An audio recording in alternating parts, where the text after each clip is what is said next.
really shines. Like I really do think the deck shines when you open the spells. My issue is when you really open the ritual monster because that card's like low key a brick. Like because like the thing is like your deck searches the ritual monster very easily, and you could really access it. Mm-hmm. But like just card drawing it just doesn't feel appealing because I really don't even want to see it in my hand. I'd rather just search up a King of the Fair Limbs, right, and just like snowball through my deck. Like I'm not really trying to like open that card. So, like that card's been a brick, and then like Serpent.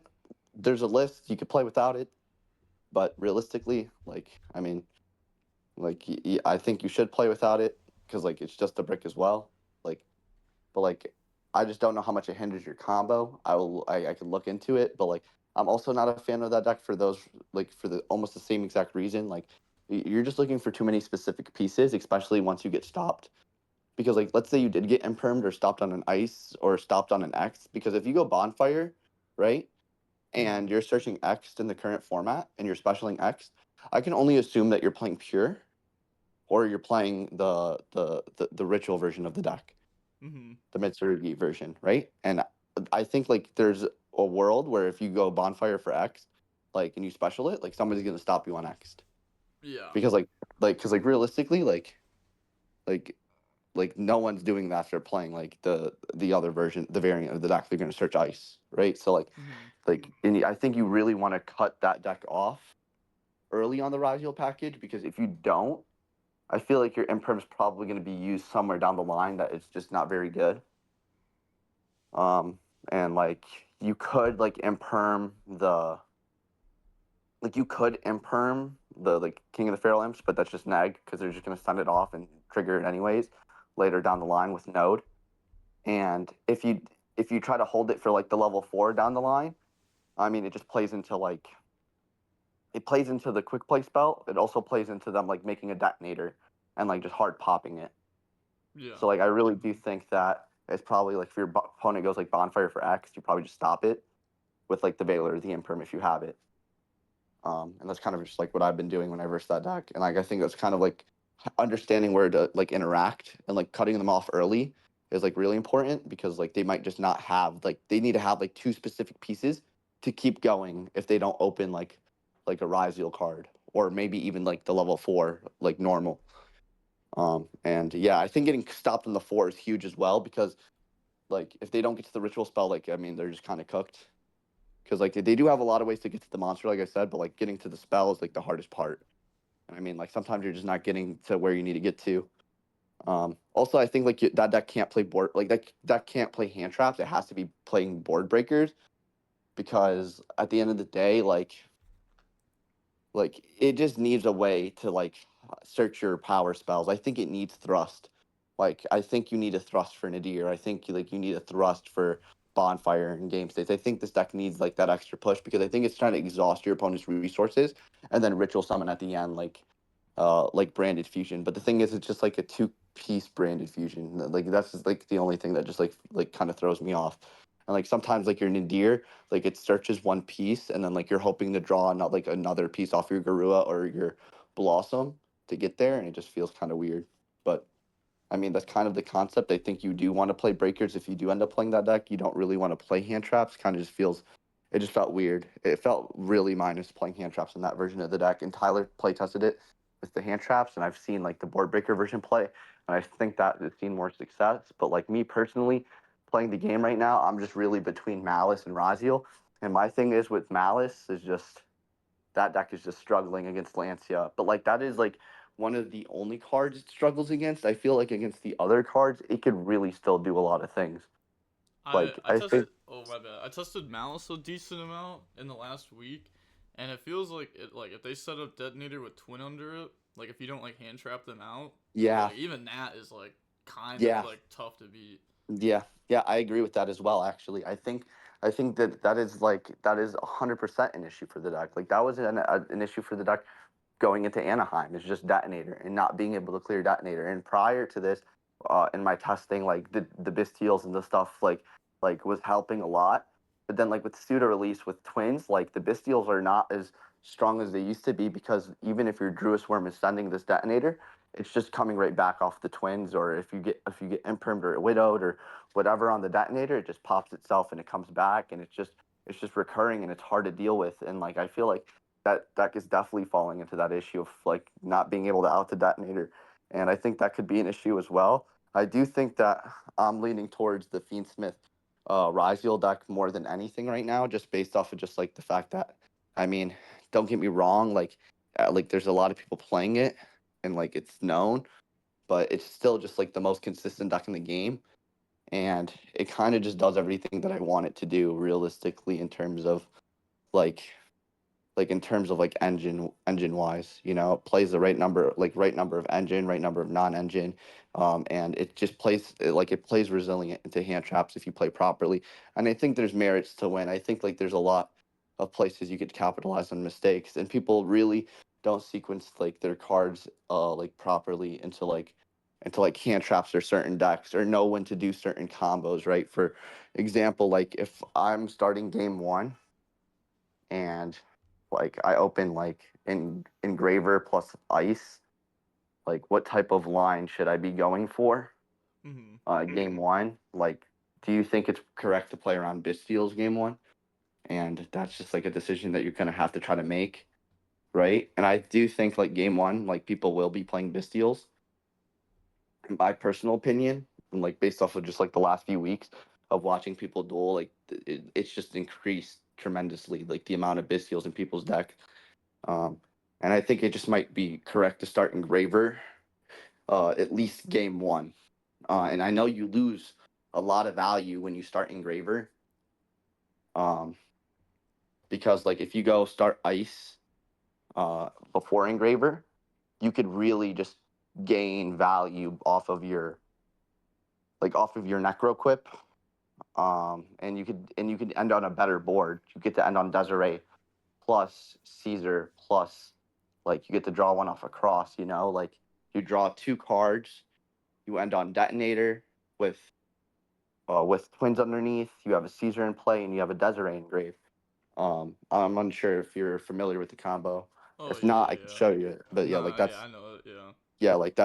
that's ideally what you're trying to do against the breaker decks, right? Like you're trying to Mm-hmm. end on that board, and you're trying to. I think you're also trying to do that in circumstances where you have cross out, and I might be inclined to do it in the circumstances where I have sword in my hand. Like if I open sword plus ice plus engraver, because if I start ice and it gets impermed, and I go engraver and I go track and it gets bestialed, at least I could still go sword as a push, and like that could still get me to double. Like if I go sword after that point, I could still at least end on double detonator plus cross up, but I probably will have one card in hand. And if it was into a bestial, I would probably place all my monsters in defense as well. Um, and like I think that's like the line I think I would go for, that big combo. But if I just open engraver plus ice, I don't think I would start that way. I'd probably play more safe into hand traps and play more safe into bestial and start engraver. My board's gonna be weaker at the end, but it's better than like playing like a risk game and like risk my entire game to losing to an impermanent bestial, because like if those are my only two plays, then I kind of want to guarantee end on something. And if I have three non-engine or whatever left in my hand, then I'm okay with that, I'm not trying to risk my game by going normal summon ice and then just lose to imperm bestial, because if your opponent has imperm bestial, theoretically they need to imperm you there, because if they don't, they'll never really be able to use the imperm, because if they don't imperm it, they're going to use the bestial, because your ice is just turning into fiendsmith stuff after, and you're going for a fiendsmith stop, like a fiendsmith line, and you're going to get stopped by the bestial, and like the imperm is just never going to be used. And like it's just, yeah, like it's just never going to get used, so your opponent kind of really needs to stop the ice, or you're never going to use imperm, which means you kind of need to stop ice when your opponent normal summons it and you have a bestial. Like if I have imperm ice or I have imperm bestial, my opponent starts ice, I'm imperming it personally. I don't know if you've been doing that, but I just think it's correct realistically, because like if you don't, like there's just not a real line to do it.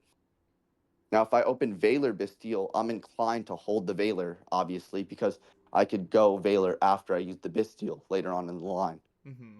But Imperm, I'm just trying to drop that immediately, like right there. Yeah. And Yeah, I I just agree. think that's just like, I just think like knowing where to hand trap your opponent is important, and also knowing how to like play around hand traps in certain game states is important. And in the game state where I open Just Engraver Ice, like I said, I'm just trying not to lose to those like combinations of hand traps. But when you have the extra piece, I'm more inclined to go for a more riskier line to end on a crazier board, because I think setting up DSI rate is really important in the current game state, where if people are playing breakers or if they're playing talents or anything like that, that Desiree is just important. Also, just you also gain two draws. Like you gain so much by doing the greedier combo, but like sometimes you got to look at the you got to look at like the remaining of your hand and think maybe I should play it safe and end on more like resources in hand, and just like or more like or like I at least I end on something than end on nothing and I played safe. So like I think like that's something to like take into factor when opening like your opening hand. Um, Also something looking into like hand trapping properly is probably like knowing when to use FUA, right? Like, because like this has been a big thing recently where I would watch games and people are just shotgunning Fua. And I just want to talk about, is it even correct to shotgun Fua like ever, right? And Yeah. this is something like I think people are just like missing over fully when using the card. If I opened one engine piece, and I've had a lot of people come up to me and say that they think this was the proper play. They think what they did was right. And they shotgun Fua when they open one engine piece to play around talents. Now, I just don't think that's correct. And the reason why I don't think that's correct is because, first, people don't really play talents guaranteed at three in their main deck. That card could be a one of, a two of, like like sure it could be a three of, but like at the end of the day, like that card could be a card that's played at one, two, or three. Like you don't really know, right? Yeah. It's where Valor, Ash, Imperm, people are playing at multiple, right? And even Fualos, like if you shotgun it, like you're more sustainable to those hand traps. And if you don't draw like another way to play and your opponent just passes turn, you're now losing to one non-engine and you're passing back. And it just like it kind of feels incorrect where you could have just used the Fua like in a game state, or more like in a place where you can guarantee one draw. And if they have the talents, hopefully you draw like another playable card off of your Fua, right? So if they don't rip it, and you also get to draw one for turn. So like you just like take that gamble with talent rather than like taking the gamble with Imperm, Valor, Ash, or Fua, right? So like that's just how I see it. So like even if you have just one play, it's just always like correct to hold the Fua. It's not correct to shotgun it. Now let's say you open four engine pieces and then you open Fua. I know a lot of people are like, oh, I'm just gonna Fua, and if they pass turn, that's great. I have a lot of extension. You know, I could play through a lot of hand traps. I just also don't think that's correct, because what happens if they Fua you back? Now you're kind of in a game state where, all right, I have to play into this Fua and like give them infinite cards, or I'm just gonna pass turn on like no like type of interaction because I don't have any other hand traps, because I just decided to shotgun like my Fua, right? Where if you just like let them like play a little bit and then Fua them, now you're not losing to just getting FUA'd, right? You're playing around getting FUA'd yourself. So now if like you FUA them and they pass turn, you have multiple engine pieces, at least you're not getting FUA'd. You're just getting ashed, impermed, valored, etc. And you might be able to play through those without like giving your opponent must like more draws and stuff. You're just allowing yourself to get FUA'd, for no reason. And like I've witnessed that a lot, like in games where people are just shotgunning FUA, and that's the real reason that's determining their loss. And sometimes I've even seen it like make people's thrust live, and that just like straight up cost them the game. So I think like talking over like not shotgunning Fua is important, because I really don't think there's a game state where I'm really trying to shotgun it. Also, something to mention in the mirror, if you're playing like Fiendsmith Raziel, or you're versing the Fiendsmith deck, like you just don't want to go Fua on the summon of Lurie in game one. Like in games two and three, I can see it where you want to go Fua on the summon of Lurie. So this way, like you can get a draw if they summon Requiem. Um, and if they decide to use Requiem, you get an additional draw. Um, but like yeah, doing it game one just doesn't make sense, because if you Fua on summon of Lurie in game one and they just make Requiem, and like you're just sustainable to getting Fua'd still. And now they have to go like Requiem Chainlink 1 and then Fua Chainlink 2, where if you just waited for them to go Requiem effect, on their turn, you would have like never had to worry about that Fua. And Oh like yeah, no, honestly, yeah, that makes sense. That makes sense. Cause I was like, when you started saying that, I was like, dude, I've been dropping Fu on Lurie every game one. But no, no, no. What you said makes sense for sure. That's definitely proper. yeah, because like a lot of people have been dropping it on the summon of Lurie in game one, and I'm just trying to make sure like that's just not happening because you're just still sustainable to Fua, and like you're just not trying to ever be in that game state where you use Fua on your opponent and you gave him an opportunity to Fua you back because that's just not good. Like you might actually lose because of that, and like this is something I'm stressing. Like the Fua thing is really determining games in the current meta if not used properly or not using the right interaction.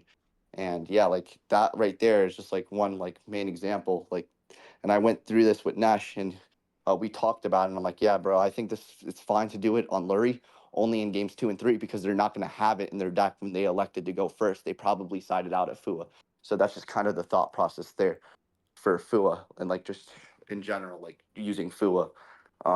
I really think that covers Fua. There's nothing really much to talk about. We could talk about Nihilus, the new one, the new Melcharmy. Like I've been playing that card currently in my deck.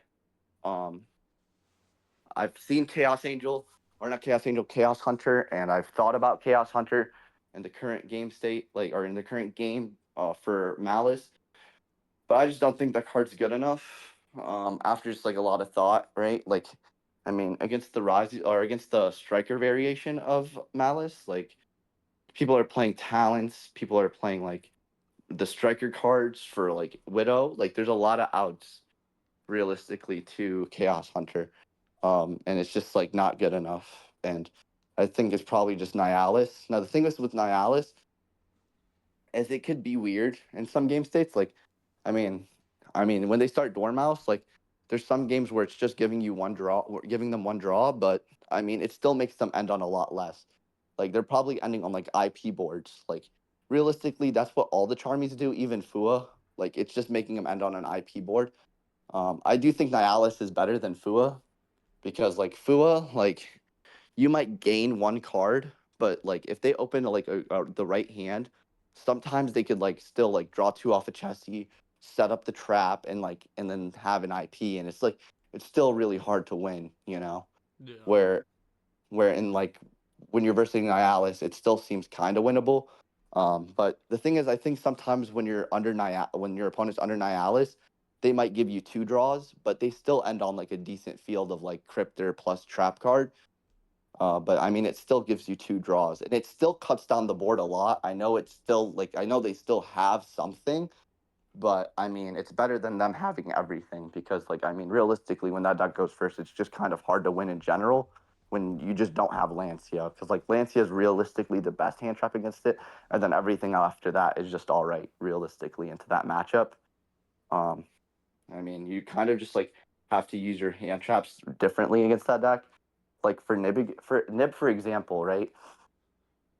Going through the line, I really do think nibbing after TB11 is flipped um, is probably just the best line still. Like I know if they have the field spell and they have like they still have a chassis and they go like activate field spell and they go chassis and then they go make splash mage with link spider and the chassis and then they go effect reborn, and then they go make white binder. But the thing is it's like after that, like the board isn't that great, right? Like what are they gonna white binder set realistically? Like they could go white binder set like they could set what TB11 and banish it and then special. No, they already went through TB11. So what GWC reborn from the grave and then draw one, make an SP, or they can go like MTP, right? And just end on it, one banish. So like nibbing after TB11 really does hurt them. Like it really, really does, right? Because like at the end of the day, like their end board isn't that great afterwards. Like it just doesn't seem that great. It just seems like it's just one white binder. And I just think that's just the best place to nib after ransom gets banished off of TB11. And in most combos, that's just the case. So like I think hand trapping there is the best. And if you had a Veiler, like if you had Veiler nib, maybe it's just correct to hold the Veiler, nib there. They go for the splash mage line. you Veiler Splash Mage instead of just like throwing this Veiler into the dirt like early on in the game where it could just like lose to potential extension. Imperm you might be more inclined to use when you have Nib, of course, because you might just not be able to use it. But like if you did have Imperm, maybe it's correct to stop Ransom. They go chain link one Ransom to set, but like it's probably not because they have TB11. So it's probably just correct to Imperm the first thing and hope they have no other way to play. And if they did, then it is what it is, like realistically. And like you Mm. could just like use the Nib. Um, yeah, like you could just like hope that the imperm makes them pass turn, and if they did have a way to extend and keep playing, then you're just gonna have to use the nib. But yeah, like I just feel like that's like the best you could do. There is a world where you use just the nib and you can try to hold the imperm for like later on for not like turn two or like their turn two potentially. That's also something that could be considered that could just be taken into effect. But I mean realistically, if my opponent starts Dormouse first action of the game, I have Imperm Nib and like a bunch of other cards, I might be inclined to Imperm it and hopefully he just passes. So I mean, I don't think I'm against that going into that deck. Just like knowing where to nib. But yeah, I think it's important knowing where to nib against that deck. Um and I don't think there's that many punishes either. Like I mean like the biggest punish I would say is like your opponent having a Chessie or having a Bestial. Like that's like the biggest punish. Like I would say, like once you nib your opponent, where I said, they still have Chessie in the grave plus a token, and they could turn that token into Link Spider, and then they could summon a Bestial, banishing Chessie. Actually, that doesn't do anything really. It doesn't do that much, right? Because they go Chessie plus Link Spider. They go make a white. Yeah, they go make Splash Mage, and they still make White Binder. Yeah, they get white. They get SP plus GWC if they have a Bestial, which is a lot better than yeah, which is a lot better clearly, right? So Yeah. I mean GWC plus SP is like way better. So I mean when they have a Bestial, you're kind of cooked. But like I mean, there's really like no controlling it. Like I said, like I think that matchup in general is just hard to stop. And like I do think the best choke spot is really after TB11. And if they have the Bestial, they have it.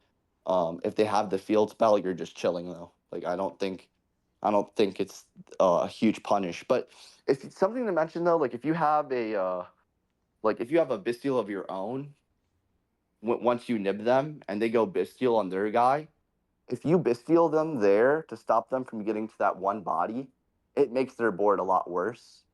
And like Bestial kind of already sucks into the matchup. So like game one, like that could come up. Also, like also matters, I would say, because you let's say you imperm your opponent on Dormouse, and then they make like link decoder, um, and they go to banish the Dormouse off of a Bestial. I mean, you could Bestial it there as well, just to stop them from getting to the body. And now they're like forced to play their combo a little bit different. Like they're forced to make Splash Mage early, and then like go Splash Mage into the Red Ransom, but their end board's just a lot worse because they just locks them into Cyberus, and yeah, they just don't get the additional body. I mean, I don't think there's really a better place to Bestial. Like you could Bestial on Link Decoder after, but like that still just leaves you sustainable like to the field spell, so it just doesn't really make a difference. Where at least this line it kind of forces them into like Splash Mage, because like depending on the list that they're playing, like I've been currently playing Lightless Shadow. I've seen a few people play Lightless Shadow, so like you could kind of force them down like a firewall route, if you just summon the Bestial right there. And I mean like that's something to know because like realistically I'm signing out Bestials currently, and I can show you my list currently for Fiend Smith Rysville, or I could look at your list that you currently have, and we could just talk about it. I'm down to look at the deck that you're currently playing, Okay, and yeah, I'll show you. I'll share my screen real quick. So this is my current list, but this is the list I submitted to the Iron Man tournament. So I had to build my list in 10 minutes because my teammate dropped out of the tournament. So I had to like build two separate lists. This list definitely has problems. Like mm, I shouldn't be main decking called by. I should just be in the side deck. Okay, I should have I can had. agree with that. I think I should have Ultimate Slayer in the deck, in the side deck. But Really? Okay, Metaltron. so you played Metaltronus, and you don't think Metaltronus is better than Ultimate Slayer? That's I your don't like. honestly I don't know. I need to test them more. But like I wanna try the well.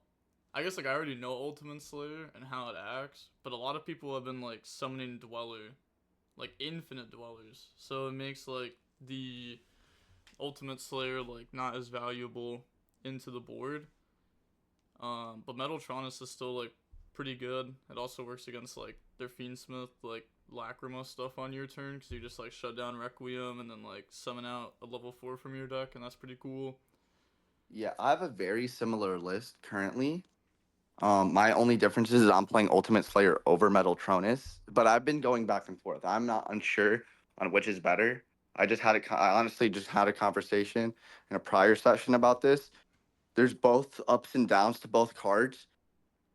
Clearly, Ultimate Slayer is good because it bounces back the detonator and clears the Twins of the Eclipse, and it also can clear Caesar at the same time, and like that's a huge benefit in the mirror.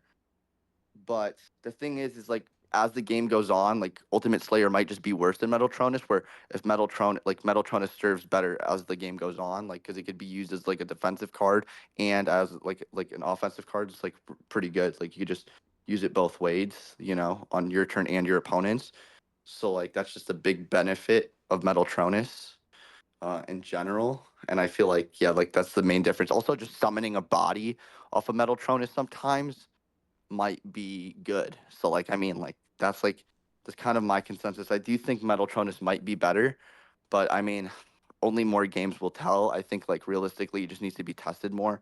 Like the next few sessions we could probably just duel more and try to figure out which we think is better. But I do think they're both equally as good. I know it's definitely going to be one of those two cards because my side pattern kind of just fits for it. Like I realistically am siding in 4 cards in the mirror currently, and I'm siding 6 cards for Malice. I do play 3 Nihilus. I don't play well. I side 1 Druid currently, um, and I play 3 Nihilus. And my side deck's pretty similar. I don't play. I don't play like any of those other going first cards that you play. I just played Call by the Grave in the side deck. And then instead of playing a going first card, because that's the initial thought I had as well, Austin, in those last 5 slots, I was like, should I just put more going first cards? But then I really thought about it more, and realistically, the best slot to put in, I think, might be an extra deck card because this deck is actually struggling with the issue of, okay, maybe Typhon might come up, or maybe our Dweller might come up, where I could just side Dweller or I could side Typhon. Currently, I'm siding Dweller, but I could also side Typhon if I just decide to cut Druisworm completely from my deck. And that's definitely a possibility. There is a way to completely cut Druisworm out of our deck. You don't really need it in your side pattern. So realistically, you could cut Druisworm as well and side both Typhon and Dweller. And then when you side in Dweller, um, you could side out Cause like the Exciton because Exciton's probably the worst card to side out when you side in Dweller. Like, or is the best card to side out when you side out Dweller because at the end of the day, like Exciton's just like not getting used going first. Like you could just make Moon into combos. Realistically, with Ice, you don't really need Exciton going first. And then going second for Typhon, I was thinking maybe we could cut the Caesar for it potentially. mm-hmm. uh, and, and that's where I think we could do something like that if you want to side the extra deck cards. And I do think like those cards actually have been coming up in games, and we could actually just like side deck them, like whenever we go first or second, and it could actually just start winning us games, rather than like siding these going first cards that we actually just like have to see when rather than like have like extra deck cards for circumstances. So I don't know. I think the circumstance cards might just be more important than just like playing those other going first cards in the side deck currently. And that's where my head's at right now. Just play either like we could just cut Druid Swarm completely. I'm almost down to do that. And then just like play triple cross out, Call by the Grave, triple Ultimate Slayer or Metal Tronus, and then triple Nihilus, triple Lancia. And then my side pattern for the deck currently has been cut 1 X'd. But I think you're playing 2 X'd, so don't know what I would cut like 1 sword for Yeah. sure Mm-hmm. for side decking. Um, you could cut 1 sword, 1 cross, and then I think it was taking out double talents is where I was at. Yeah, and that's kind of if I'm signing in only three cards though, it's one talent, and that's what I'm saying. Like that's why I'm down to cut the juice from. You see, I was cutting an extra talent on my deck. Like I literally could just play two talents and just like cut one talent, and then cut one sword, and then cut one cross and side in three. So I'm down to side in both extra deck cards realistically, because I do think that those cards have actually been coming up, and it's just better than the going first card. So right now, I'd rather just play those, and then Yeah, like my other list for the Iron Man, like I'm side decking the Dweller. This list, oh my god, I didn't test this list at all. Like my first match with it was the first match in the Iron Man. This is like the no duo drive list that topped the European Italian Open. This holy, list is bad. I no holy. duo drive is so tough. Yeah, that sounds crazy. Because dual drive just comes up too much, man. Like that's just like because like I think that I think he's missing a big component here. Like you need duo drive to turn your Lacrima into something. This guy's turning his Lacrima into nothing. So like you're just straight up at a disadvantage playing this deck. It's unfortunate. Like Yeah, it's just unfortunate. Yeah. yeah. I don't like this list at all. It's so Like bad. yeah, like that's just unfortunate, dude. Like the fact that you're just like playing with no duo is crazy in a deck where you're playing Fiendsmith cards because this Lacrima is just not even serving the same role it used to. Like, Mhm. yeah, like yeah, no, 100%, bro. Definitely, yeah, definitely trying to play, yeah, definitely trying to play duo. And yeah, I do think that the deciding the extra deck stuff and then just like playing like the proper side is probably like the way to go. Like I think that side pattern is really good because even in the matchups like where I'm versing like Malice, I'm typically taking out a cross, I'm taking out an X, but you're playing 2X. If you're playing 2X, I'm taking out a cross, I'm taking out a sword, I'm taking out I think talents is kind of mid. You take out like two talents and then you probably take out like one of each Bastille. Mhm. And then like because like Bistials are kind of mid in that matchup too. So two talents, two Bistials, one cross, one sword, and then I was siding in like the three Nihilus and the three Lancia, and then I kind of was covering my bases like that. I think that's like the best way to side into that matchup. And yeah, I think you could also put in the Call by the Grave if you like, and you could just cut the other talent as well, and now have just more ways to just like more ways to stop like white binder and stuff. So I mean, it could be good, realistically. Yeah, like Like I do. I think Metaltronus is also like pretty decent. I think like the Malice board has been changing a lot though, so I need to test against it more post Suda. Because now they're trying to add on like the lightness guy and like IP and stuff like that. So this card has like less value. But like before you could just like Metaltronus the white binder and summon out the Mirror Logic and just like produce a body while like imperming them basically. Yeah, it sounds pretty good. The fact that you were able to stop that, yeah. But it's just also weird though, because I mean, also if yeah, people are playing Lightless Shadow and ending on IP in general. Just IP just seems IP just seems really hard to deal with realistically, right? Like Yeah, yeah. yeah, because like they could just chain to it and it just doesn't matter. You know what I mean? So like I think that could definitely just be an issue. Um, so like I don't know. I feel like maybe it's just better to side into six and just really rely on hand traps in that matchup. Mhm. Yeah, I don't really think like board breakers typically stop them. Really, I just think you're kind of relying on hand traps in that matchup rather than like relying on like a board breaker like Metal Tron is. Yeah, yeah, I agree. I agree. I haven't been playing the Phoenix Smith Ryziel deck too much because I was testing like every other deck, like all the new decks like Crystron, the Ritual deck. I mean I even tried the Hero deck at 1.2. Like I tried all these new decks. Um, Yeah, like yeah, all of them are just like like I'm almost guaranteed playing this deck at the YCS. Like I tried the Tenpai Striker deck too. I tried the Tenpai Hand Trap deck. I tried everything, and those decks just don't feel powerful enough. Especially like yeah, like playing no yeah. hand traps too is like super tough when like Ice Raziel is just infinite cards. It is Like not playing. It just feels wrong to not play the Rise Field cards right now, and it almost feels wrong to not play the Fiendsmith cards right now too. So like it's just really tough, man. Like I really do think like I really do think that like the game's giving us kind of no option. I really do think Malice is a good choice if it wasn't for Lancia, man. But that card alone just makes me not want to play the deck. And like that's just the unfortunate part because I do think that the deck is very strong and it really does do a lot, but it really can't do anything to that card.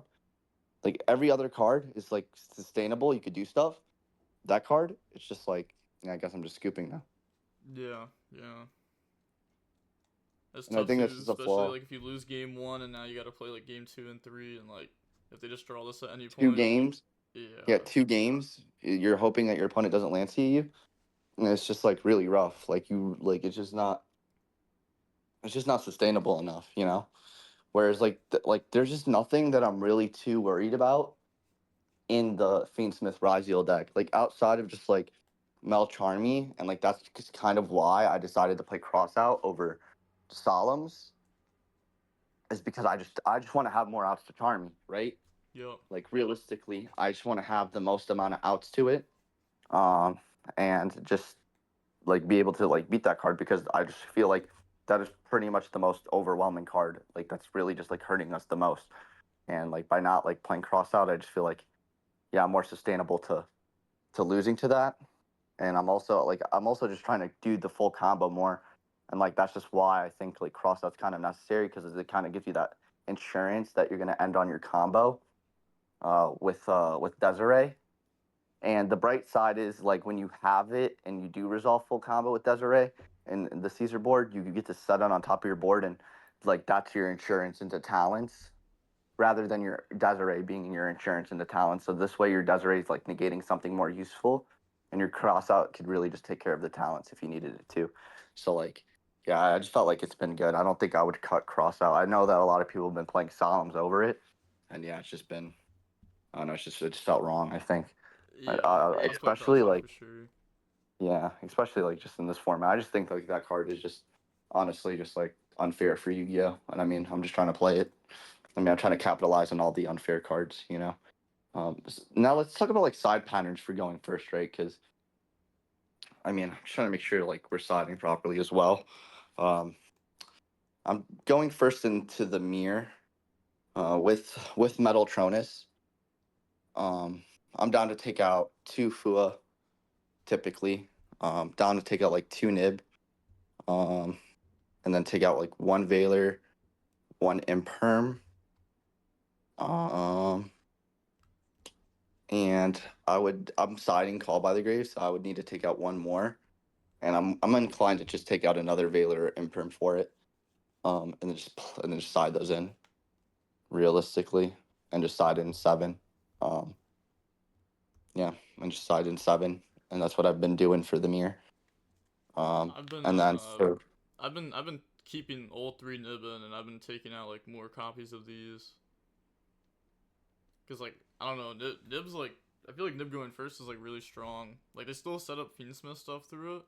Like you just can't stop that with like any of these hand traps really.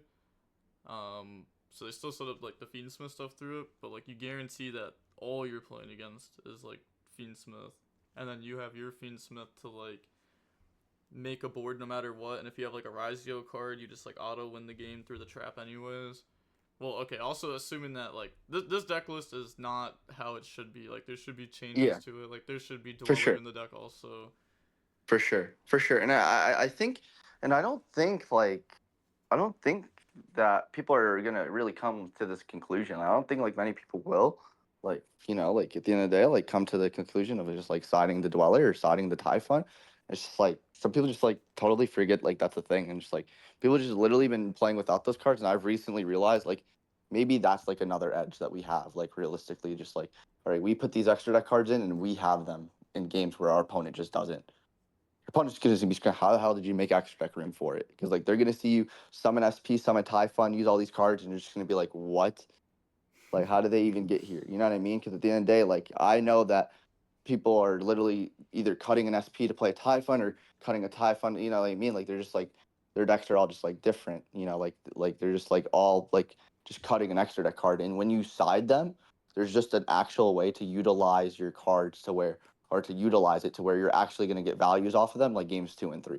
If you just do it every game, you're actually it's going to come up a few games where that tie fund might win you the duel, or that dweller when you decided it to go first is like it's just the edge, you know, and like the fact that that's in your deck where everyone else is just not doing it, it's just like definitely just like huge for sure. Because like I don't think there's a huge edge right now in the deck. Like realistically, everyone's going to be playing it, and your only edge realistically is just going to be you knowing how to interact properly, you knowing how to interact against the hand traps as well, and you just like you really just technical play the entire way through, right? Like, and that's why like I try to cover like these things like when you should where should you imperm Bestial, where should you like Veiler Bestial, or where should you like Fua Lows, should you shotgun it, things like that, because at the end of the day, like that's what it's going to come down to. It's really going to come down to interaction points, right?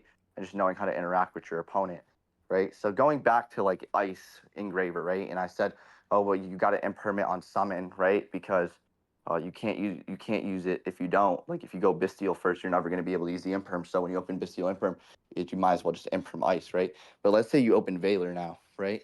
And you're letting your opponent just like play with ice, because I think that's the correct line, right? And the line where they have ice, because I mean, realistically, sure, you could also Valor and hold the Bestial, but you're still sustainable to losing to cards like Sword or Bonfire or X. Like you're still putting yourself in a position where your opponent could have those cards and they could be a lot more punishing. Where in the game state where you hold them, it might just be better, right? Because your opponent, let's say, starts ice, they continue playing, they make they make Requiem, right? They Requiem for Lacrima. Now, depending on what they send off a Lacrima is depending on where you Bisteel. Okay? Like, let's say they Lacrima dump Engraver, okay? And then they go Requiem effect. And they have double Engraver in their grave, or they have a Engraver in their grave, one Engraver in their grave, and they go Requiem.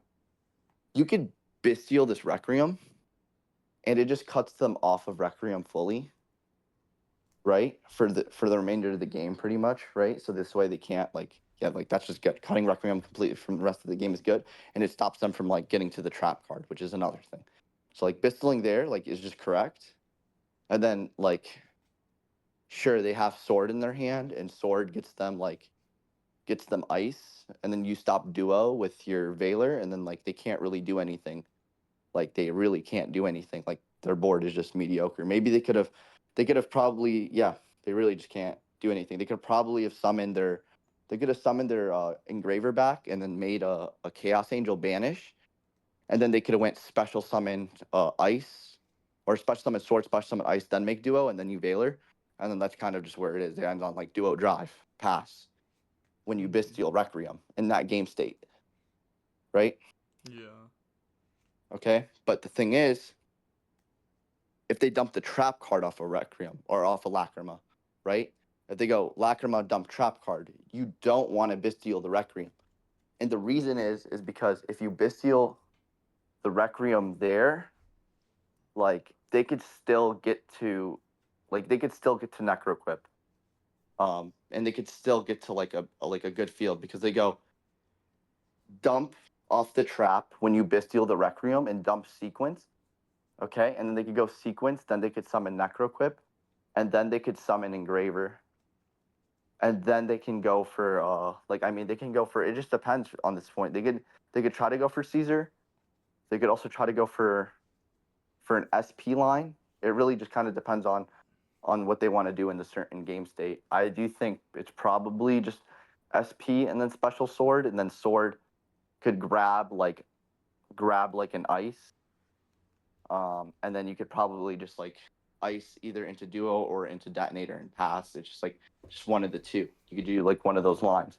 Um, in the scenario where they dump off the trap card. And I mean like that's something to be aware of. Like you don't want to really hit the Requiem if they do dump the trap, because they could still just get to the Necroquip anyways, and they could still I feel like they could still do a lot more in a circumstance like that. So I think maybe you hit the engraver in that game state, and then once you hit the engraver, you could just like Veiler the duo, and then that's kind of just the cutoff point. So like realistically, like the Bestial's always gonna hit Requiem engraver, and then the Veiler's always just gonna hit duo in the line where you open Bestial plus Veiler. Um, And yeah, it's just like I think that's important to know because when you open imperm plus bestial, your hand's going to be sequenced a little bit differently to where you're going to Valor first, or you're going to imperm first on the ice, and then bestial on the hopefully on the track.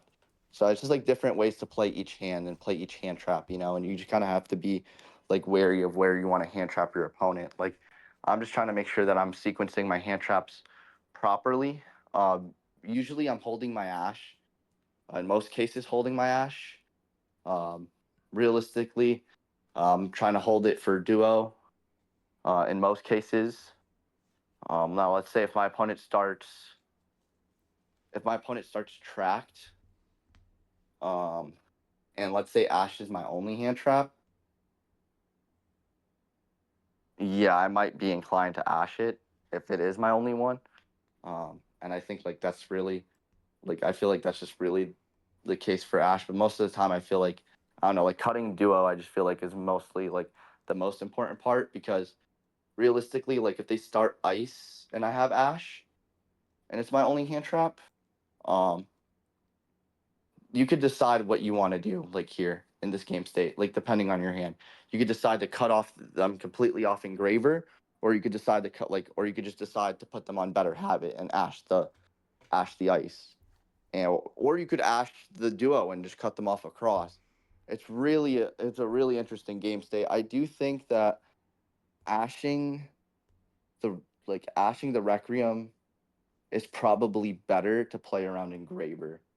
Um, and I do think that's just the best place to ash. Realistically, it's probably just hitting the Requiem because if they have Engraver, I mean, it's just like it doesn't really do as much. Um, I mean, they probably just go Engraver into track into Lacrima, then ditch Lacrima, and that's just like I mean they end on Lacrima and Grave on top of their Ryzeal combo. I mean that's still a lot, right? And then if you ashed on Duo Drive, they just end on.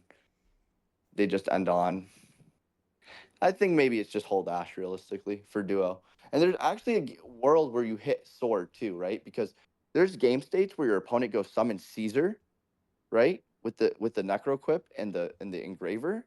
And once they summon Caesar, they go normal summon sword and you ash it. So I think if my opponent normal summons ice, I might be more inclined to just hold the ash and just hold it for realistically just the dual drive or the sword. Like I think those are the best spots realistically.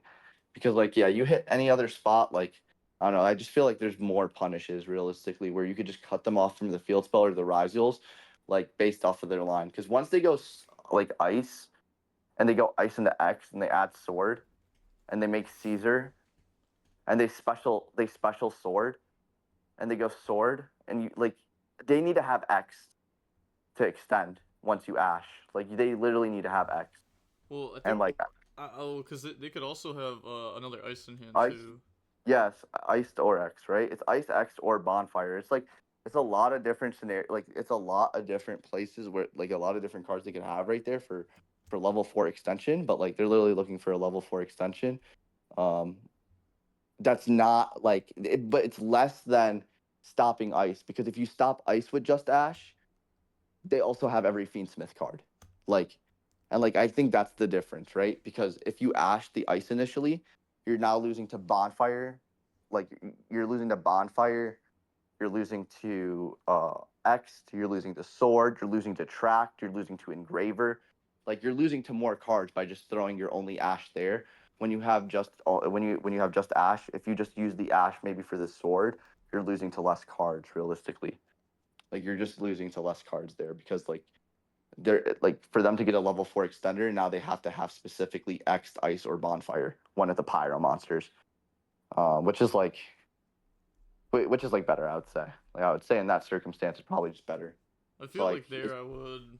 I feel like there, like I would let them like sword into X, and then they like dump special, and then they make duo. I feel like I would just ash the duo, because now yeah, they need yeah, like yeah, a node. yep, you could do duo as well. And I actually maybe that's just better in general though, right? Because like now they if you do stop that they need two extension or they need just any extension, right? Or like not one extension but like two extensions to make a duo or a detonator. It has to be like node specifically type thing. Yeah. right? So I Mhm. do think, yeah, maybe it's just better to hold for duo no matter what. I just know for a fact that like Ash is coming down on duo or after the Caesar's being made. It probably just shouldn't be on ice initially, or it shouldn't be on Requiem.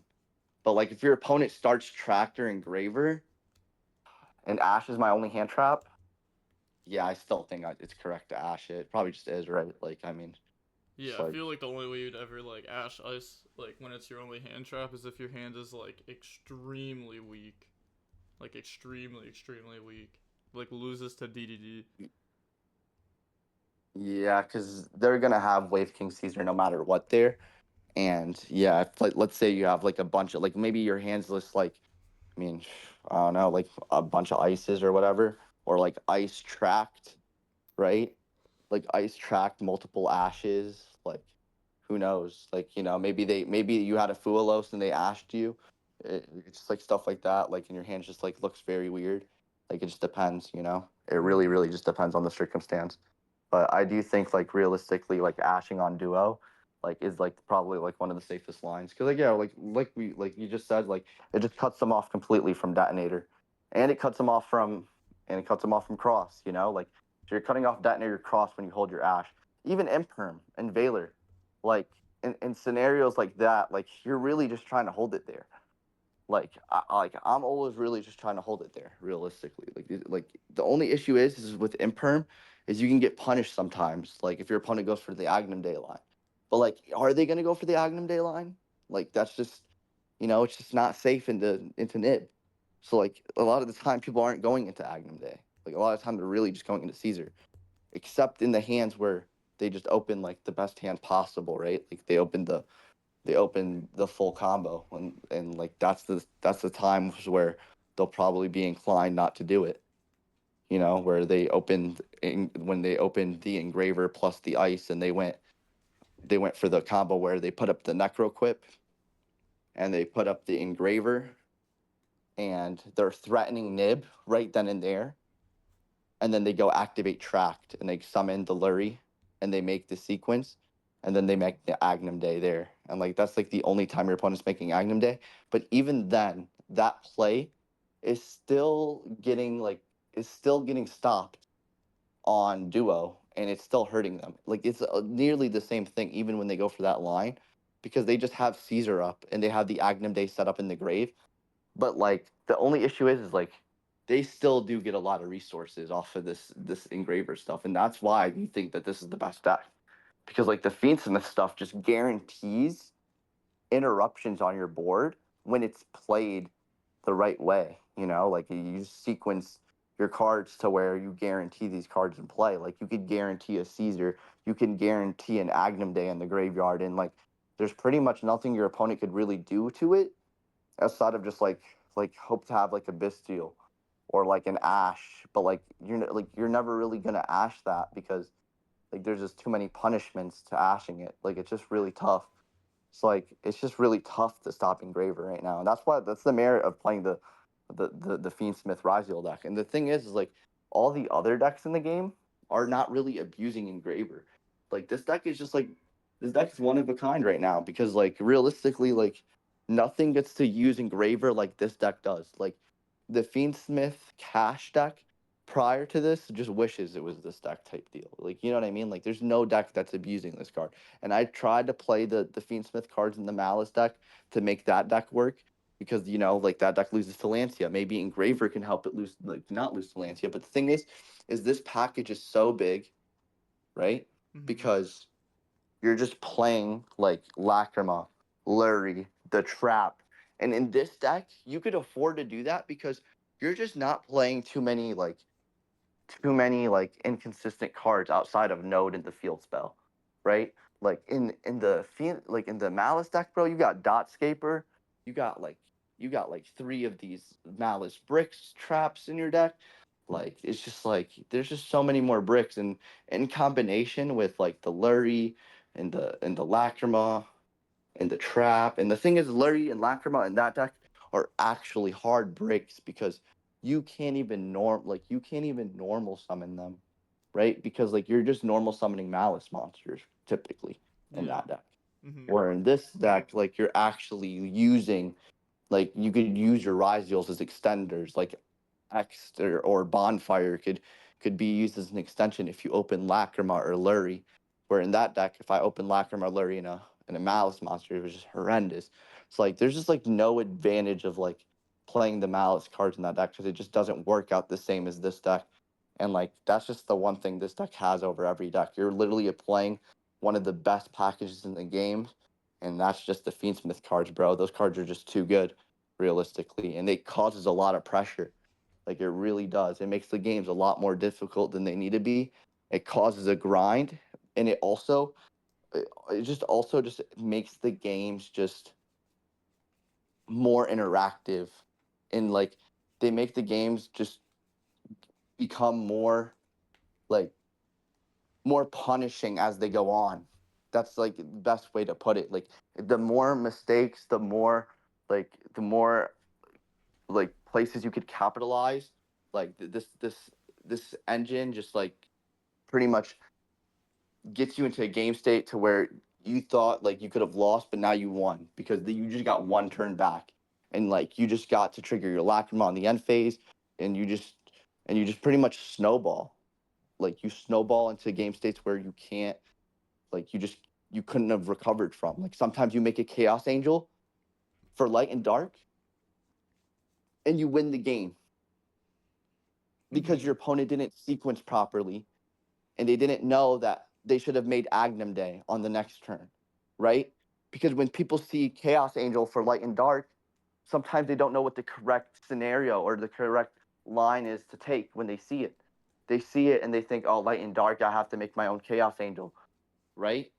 But Mm-hmm. sometimes that's just not the case, right? You don't want to make your own Chaos Angel because now you're both in a stalemate. And now that you made your own Chaos Angel, and you wasted your engraver and you wasted your pieces to make this this chaos angel when you should have been focusing on making Agnum Day, because Agnum Day is literally the only real out to chaos angel, because you're just trying to summon that card, put it on the field. It has piercing damage, it's at 4,000 plus attack, and you're just constantly attacking this monster until they die. And you're just trying to establish your own board, right? You're trying to put your opponent on just this Chaos Angel, and you're trying to have a Desiree, a Detonator, ways to stop your opponent, and you just keep them on this Chaos Angel. You're just ignoring it, pretty much. You Yeah. know, you're Mm-hmm. playing your game and you're ignoring it, and that's how you should look at Chaos Angel. And a lot of people don't know that's the out. But I'm not hoping to draw Imperm, bro. Yeah. Yeah. Like, Exactly. There's like also like sometimes where you can like tracked for engraver or like engraver in the trap, and like this trap, this can yep. also like out it, but most of the time when this is like actually being made, it's like after you've gone through this stuff already. Hmm. But like yeah, a lot of people just sit on light and dark chaos angel when they shouldn't be. Like most of the time, honestly, most of the time that you summon light and dark chaos angel, like when you're already in a losing position, you're just gonna lose anyways. Yep. Yep, you should lose. But the thing is that a lot of people know the out to that. Like, and that's just like an advantage you could have. Like some people really don't know the out to it. Some people really don't know the out to Agnum Day. Like that's serious. You could just win a game. I've watched replays where people sat on Light and Dark Chaos Angel for turns where no one's making Agnum Day. And like that card's the out. And like I feel like that's something that like I'm making sure that like that's known. I'm like, I can only assume that everyone knows things like this, right? But like at the end of the day, like sometimes they don't, and I mean, sometimes just hearing it from somebody else, like that's just, it's good. It's just good knowledge to know at the end of the day. Like if you get into the circumstance that is very common in the game, because I mean, people do it pretty often, right? Like they're making Chaos Angel, like that's a card that's in people's extra decks. Like we should realistically be talking about what are the outs to it. I don't want anybody in my Discord at least sitting there waiting to draw Imperm off the top of their deck. Yeah, yeah. Like, like that just sounds crazy. So like just knowing that that's the out, like that's just I feel like that's just important. Just knowing that like that's like the one of the only outs, because like there's not many outs to it realistically. Like And that's why people really do be waiting for the imperm because they don't really see the lines to get to the out. I mean, it's not really outing it; you're just killing them through it. It's just sitting on the field and you're just attacking it every turn. Hmm. But why are you playing 2x? Do you think it's just correct? You don't want I'm kind of curious because like I'm playing 3x right now, right? No, I And I'm I think I also should be playing three of this card. Like, this deck list is just not correct.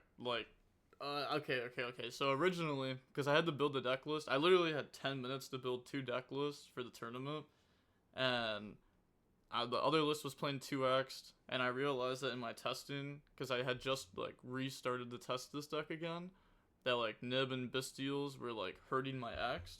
But then now that I've like played games with it again and like repicked it back up and have started grinding it more again, like I go through 2x turn one, and then if I yep. get stopped on duo, I don't get cross, and I really think that having another X for the follow up is good. So I should be playing three of this card. Yeah, I highly agree. Tracked, I'm unsure. I've been playing three.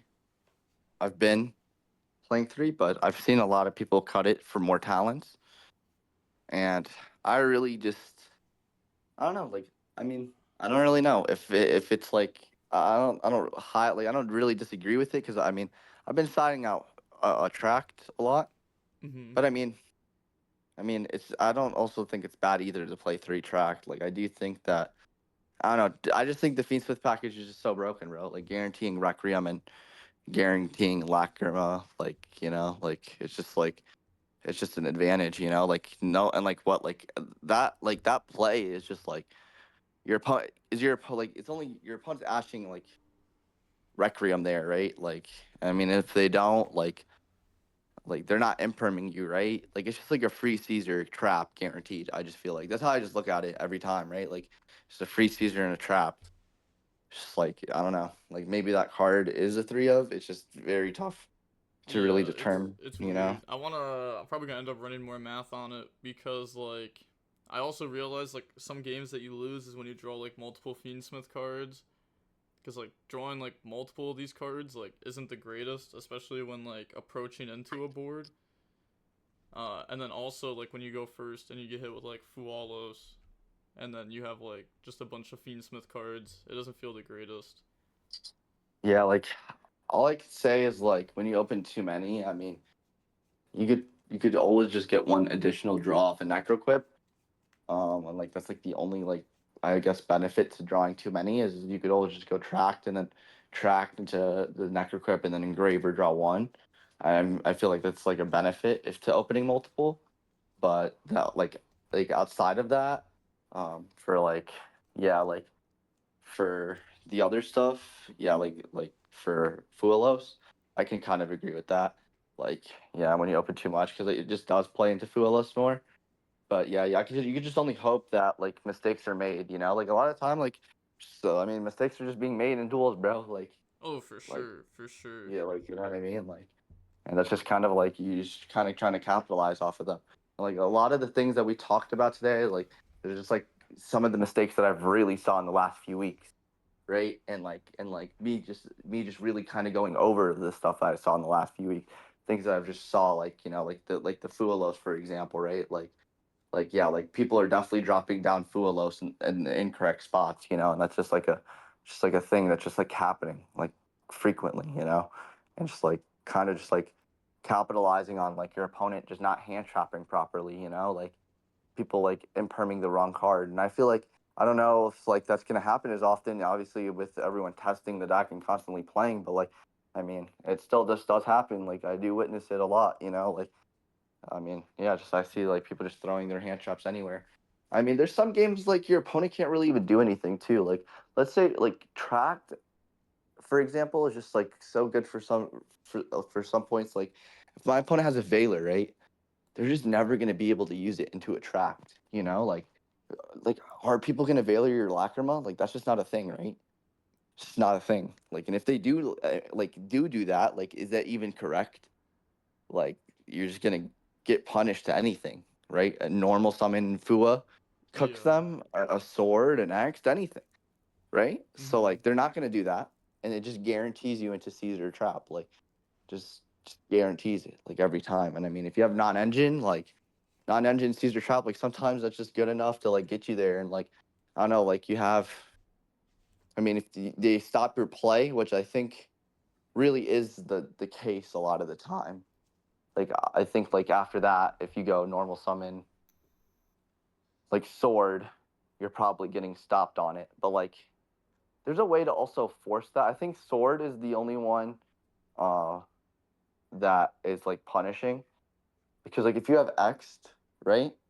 And you have tracked, you're probably gonna go normal summon X before you go make the Caesar, right? Or you're going to do that, right? Like when Yeah. you open X plus tracked because you have to, Mhm.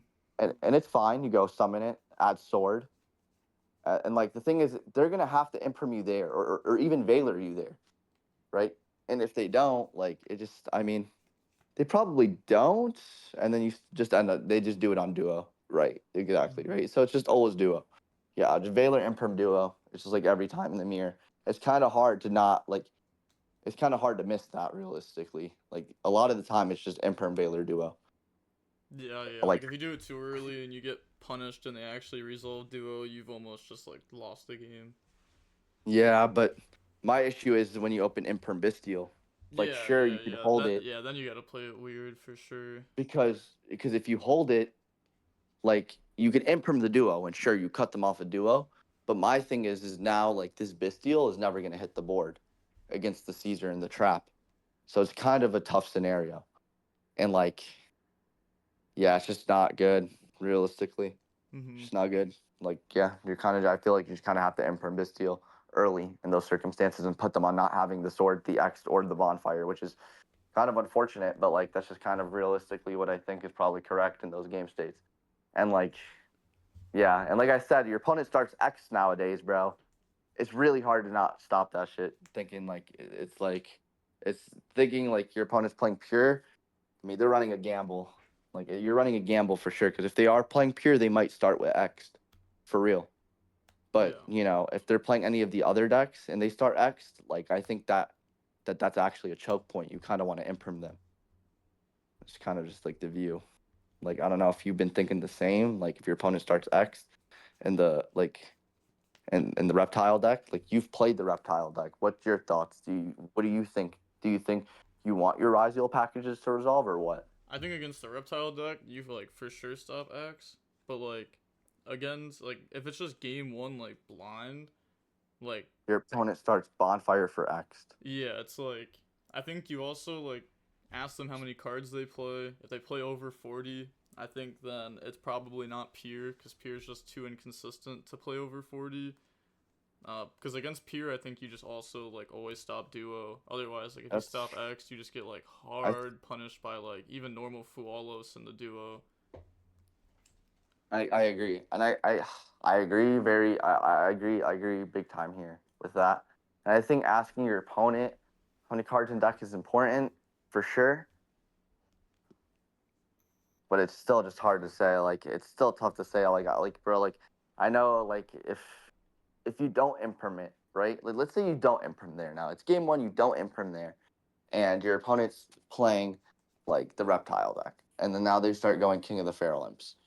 You're not gonna imprint that either, right? Because like there's just no reason to, Mm-hmm. right? Like because like they could just do it again if you imprint it there. So like you might as well let it go through and just hope that you could hit the level 4, right? But the thing is, can they not just set up a detonator before normal summoning the level 4, or is that just not? I'm pretty sure it is possible though. Like based off of like my Yeah, thought it. process, it sounds possible. It sounds like they could put up a detonator, and it sounds like they could put up another King of the Feral Imps, and it sounds like they could go King of the Feral Imps search again, and then go normal summon it, affect a search, and if it gets stopped, you just go affect a detonator, pop it, search the ritual spell anyways, and there's no way to do anything. Well, like it's weird because they'll go like X sword search ice overlay into Imps, and then they go like Imps effect search the Saji, and now if they Oh shit! Wait, that's a lot worse, right? yeah, yeah, Because because now now if they they have to normal normalize. ice, yeah, then like they can't normal Saji, so they can't really get to like detonator in that Okay. spot in a good Okay. way. They can So still what are get they making to here? because they don't normal ice, they just normal the Saji, and then Saji tried to search the ritual spell, and then And they then you stop that for sure. yeah, and now they And then overlay into Twin and then send Twin for Ice, and then Imps King Twin summon back Imps, and now Imps search the other like piece of the puzzle, the ritual monster, and now okay. and Now now they're they're still missing the spell though. yeah. So it's And they like have nothing too in play. They have an imps and those ice. yeah, like if you stop Saji, like they just have to like hard draw spell, they have to have Nadir Servant, they have to have like Maximus, they have to have like a different way to get to there. A different way to get there. And the thing is like, and the bright, the thing is like, it's good to talk this through because I think when you have Ash here, like stopping them, like obviously on the Saji just feels correct because now if they have King of the Fair Limbs or anything like that, you could Ash there, right? Now, and if they open the piece in their hand, the piece in their hand ritual summons from the deck. And the thing is just like, yeah, like that's like an issue for sure, right? Because like you can't really ash them on the ritual spell. Like the ritual spell is gonna be a cutoff point for sure, right? Mm-hmm. Like that's just like, and my thing is, are they even searching Saji if they already have the ritual spell? Like probably not, right? They're just hard searching the monster or what? Yeah. They're just Yeah, searching the and it's just monster. like, yeah, and like there's after that, there's really nothing you can do, and like that's just the thing. Like like if they ever hard open the ritual spell, like it's just a hard punish. Yeah, you just have to like hand trap that deck early and just pray that they Pray, don't have it. pray, swear. Like it's just like it feels like voiceless. You're just trying to stop the first two things type deal. Yeah. Like you're really trying to stop it. Like, but like, yeah, I could see in a blind, you're probably like gonna have to let the X go through in game one because it might be pure, and you're just gonna have to Veiler to the Saji and just hope that they don't have like the ritual spell. And Mm-hmm. realistically, if they have yeah, if they have Nadir, hopefully you have Ash for it. Yeah. And I know a lot of people are realistically playing low numbers of the ritual spell. I've seen some people play one. I've seen some people play two. But I mean, I just think that card's probably a two or three of. I don't even know why they would play less copies of that one. Like I said, I think the ritual monster is realistically the worst one. Like card opening, it just doesn't sound good. It just sounds like you'd rather search that card for free. Yeah, it's just like that engine's so weird because like once you start cutting down on like the monsters, then your follow up with it becomes a lot weaker. But I think that's Yeah, probably just like I don't know. I don't know. It's like so weird. That deck's really interesting to build for sure. yeah, Because like I yep, also yep. don't think you can play hand traps. Like you just have to play board breakers. Because that You deck can't. also just can't out Chaos Angel. That deck also plays only 15 non-engine Yeah, when you play like, and his deck was at 43 with 15 non-engine. Like realistically, I'm seeing lists with 13 non-engine and it's 40. yeah. They're Nadir playing Servant's breakers. also like kind of a going second card though. Like it's definitely not Yeah, like no, non-engine, like but the way the deck plays, I think with the breakers just makes the most sense because all your cards kind of serve a way to force cards, like Bonfire, Nadir, like those are all X. Those are all ways to really interact with your opponent in general, right? And then like you're playing cards like Econ, Droplets, like Talents, Thrust, and you're just trying to really like exhaust your opponent's resources and then just ritual at the end. But my thing is just like, yeah, I think Dweller might actually hurt. No, oh yeah, like, Dweller cooks that deck. Cooks yeah, it and like, hard. how long until everyone finds out Dweller's good enough to side deck? Like, that should just be a standard fucking thing, dude. And no one's doing that. Yeah, but I don't Like, know if people will side deck Dweller. I don't think people will come to that conclusion. I think people might play it in their extra. Like if they cut yeah, like dude. the like take the spot out for Dweller, but then like they won't side deck Typhon. Like people are gonna miss something like in the extra deck at some point, like Yeah, for like sure. for sure. And like I feel like yeah, like siding that is definitely I feel like it might be a good solution and something that maybe you should implement, try testing it and just see how it goes, realistically. Like Mhm. I do think like that's just I think that actually might just like be like one of the few edges in the deck, I would say, like right now. Like and I think I think honestly like just like that's just gonna be the only real difference in like like I feel like between like people's decks, right? Is just gonna be the side deck, and like because like I feel like even the extra deck is just like kind of solved. Like everyone's kind of playing the same extra deck, but like realistically, like Mm-hmm. the side deck's really gonna just be the only difference when it comes down to the main event. And I'm just trying to make sure we walk in with the right one. So we really got to test Slayer and Metaltronus. And I think our next session will just be us dueling against just like the best, like the better decks of the game. Like we'll probably play like Fiend Smith, like we'll play Fiend Smith, Raziel Mirrors. We'll play some Malice, and then we'll start. We could play some of the other decks, of course. Like, but I mean, I think those decks are gonna still be very like low in representation. I do think that they're gonna be there, Chris John, stuff like that. But I think it's going to be low representation. Yeah. So, Yeah. I mean, I think this one I just really want to just go over like what I'm playing, what list I'm currently playing, uh, and then just go over like what I was side decking, and just kind of go over like yeah, like game states and circumstances and scenarios, and really just go over like where to hand trap our opponent. And I'm just trying to make sure we're both on just board on where to interact because I think like that's just like I think in this format, like I can't really do much in terms of like building like a really good deck or give you like a like give you the goo or whatever. Like some people have that type of like mindset. I'm like that I could provide that and like realistically like for this tournament, like in some tournaments maybe I can realistically, you Yeah. know, but like this one.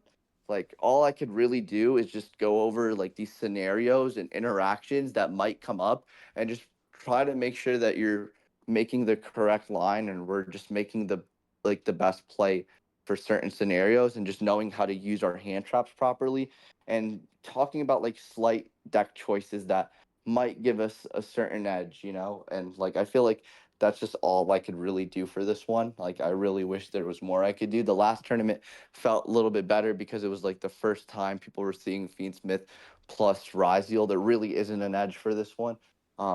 And yeah, like I just that's kind of what my like thought process is for this. I really hope for Alliance Insight later on in the year. That's kind of going to be like one of the uh better points for me to like really cook. But I don't really think there's not even for the remainder of the year. It's just kind of like after this, it's kind of just going to be like the Blue Eyes deck. Is Blue Eyes going to be good enough with this structure deck and with the Primite cards, or is it just going to be some deck that's just mid? You know, like that's kind of really the future right now. You know, we're really in Malice plus Ryziel like territory. We're playing this deck for like a minute. And if people think right now, like it feels stale right now, but this is gonna go on for a minute too because Banlist just dropped not too long ago, and yeah, bro, I really don't think that the game's going to shape up too much. This is kind of the game that we're playing. And all I'm really trying to do is just make sure that everyone's technical play is up and we're really just working on interaction. So we talked about some interactions today. And the next one, I'm really down to duel and then review the replays. And then we could just talk about what we could have done differently in our duels, where we could have played, where we could have hand trapped better, if there was anything that we could have like done and just like optimize like our plays and just try to minimize on mistakes. So this way, when you go to the tournament, like all your losses are pretty much just straight variance, and like that's kind of just like the goal, right? I'm just trying to Mm-hmm. make sure that I could pretty much help you get to the point where you're not making mistakes to yourself. So when you go to the tournament, you could just like minimize those and just like Oh hopefully all your yeah, losses that's come to literally how I've variance, you gotten know? knocked out of every single tournament last year. Was just misplaying to myself. Like every game was winnable. Every single game at every single tournament was a winnable match, and I found a way to not win it. So I Yeah, just and need to like that's like just get all it better. takes to. And the thing is like one mistake is all it takes because I could lose in round 9, right, Mm-hmm. to myself because I misplayed.